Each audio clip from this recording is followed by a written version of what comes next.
next piece, how many of you are fans of Big Bang Theory? Anyway, there was an episode about... dated. Anyway, so there was one episode about the Schrödinger's cat, and those of you who are familiar with this theory, I guess it's basically the notion that if a scientist is observing an animal like a cat in a box, it kind of changes the behavior of the cat. So I kind of reversed it, and I said, when you are observing something, it kind of changes the observer, basically.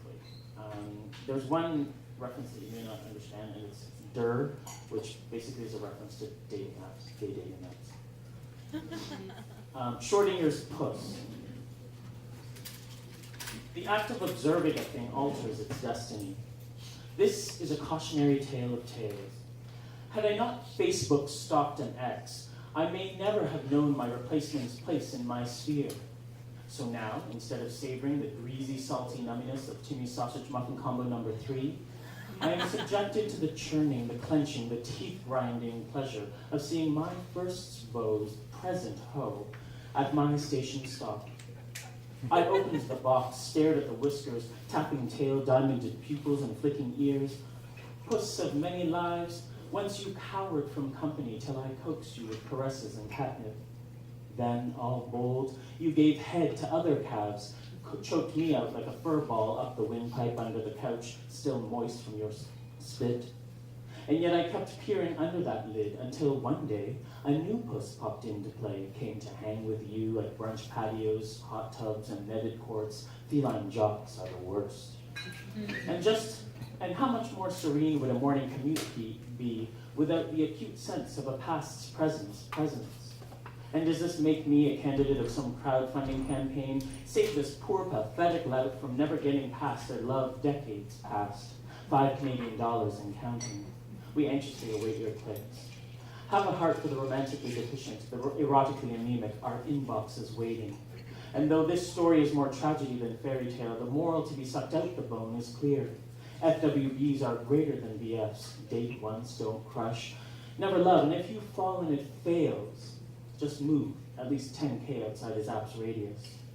Silly faggot. Dicks may be for chicks, but this chick has chucked one too many dirt dicks out the door. And should you deign to meet outside the confines of the condom wrap littered floor and happen upon some rerun you once nipped, you will refrain from broadcasting the lure rough encounter.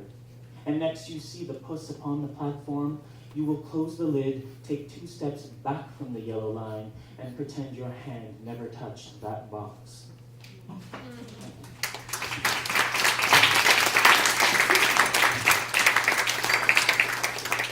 this may come as a shock to you, but all of this does not normally garner a lot of notifications on dating apps. Let me just ask you something. Have you ever seen a white boys grinder? Okay, hold up. Let me qualify. Let me specify. Have you ever seen a youngish, average-looking white boys grinder? Seen specks of red, blue, or green peppering his screen?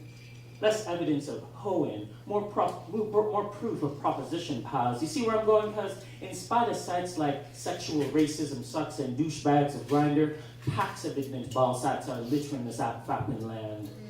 Can I get an amen? Oh, men. Their screens are littered with dots. They screen and litter with dots. Their screens are littered with raven-haired, milky-skinned, almond-eyed, knife-eyed pleas and proposals. Blocked, swipe left. Blocked, swipe left. What happens to the left swiped anyway? Photos of mostly average, mostly minority, majority, made middling, made meaningless. Have we graduated from internment fences to head taxes, from SARS to Asian viruses? Because heaven forbid we should relive wiping out First Nations with viral gifts. Let us praise progress from no-colored washrooms and fountains to just a preference profiles of Asians, fats, or femmes.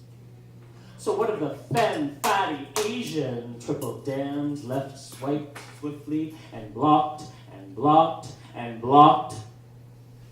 Remind me why we didn't just stay stuffed in sock drawers, befriending dust bunnies in old shoes. Remind me why we sought community. Should we take pride in pounding once fine femmes into roid mast, making smooth all scruff to avoid left swipes. Perhaps the Snapchatting millennial mites have found their way to bound over blocks of whitewashed walls, steel themselves against grinder sticks and scruffy stones. For their sake, let's hope we find space, almond and blade, raven milk and silk. Let them find love by unfetished eyes, and next we swipe, let us all think twice. Thank you.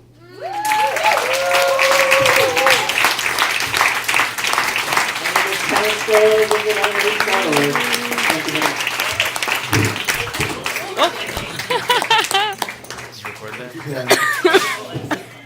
Yeah.